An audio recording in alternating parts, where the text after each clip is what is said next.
brought to you by V-Guard. News સાથે હું છું માનસી સોની. સુપર 6 માં આજે કરીશું આજના દિવસના સૌથી મહત્વના 6 મુદ્દાઓની વાત.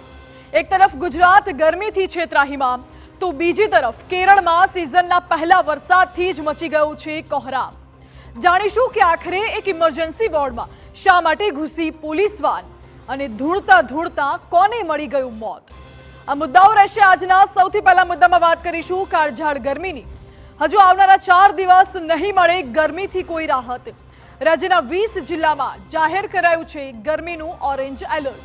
તો ત્રાહિમામ પોખર આવતી ગરમીમાં ગુજરાતમાં 15 લોકોએ ગુમાવ્યા છે જીવ. વિસ્તારથી કરીશું વાત. જ્યારે બીજા મુદ્દામાં અમે આપને બતાવીશું કેટલાક ચોંકાવનારા દ્રશ્યો કે જ્યાં 2 વ્યક્તિને ધૂળતા ધૂળતા મળી ગયું છે મોત.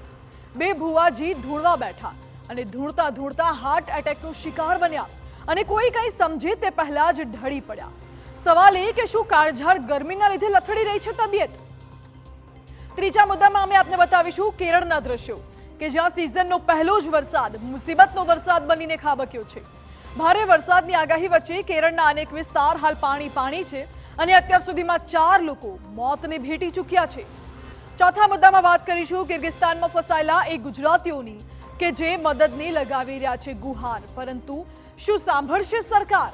કિર્ગિસ્તાનમાં ભડકેલી હિંસાને પગલે ત્યાં ફસાઈ ગયા છે અનેક ગુજરાતી વિદ્યાર્થીઓ અને વિદ્યાર્થીઓના માતા પિતાની એક જ માંગ છે કે બાળકોને ઝડપથી ભારત લાવવાના પ્રયાસો કરાય.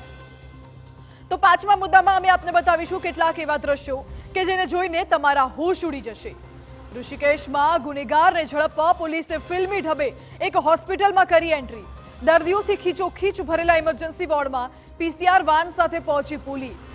પોલીસની આ હરકત સામે ઉઠી રહ્યા છે સવાલ, પરંતુ શું છે પોલીસનો જવાબ તે પણ આપને જણાવીશું. અને અંતમાં નિહાળીશું અમેરિકાના આયોવા રાજ્યમાંથી સામે આવેલા અત્યંત ભયાનક દ્રશ્યો. અહીં માત્ર 5 કલાકની અંદર 21 વાવાઝોડા ત્રાટક્યા અને ત્યારબાદ તબાહીનું એવું તાંડવ જોવા મળ્યું કે દ્રશ્યો જોઈને જ રૂવાડા ઊભા થઈ જાય. Brought to you by V-Guard.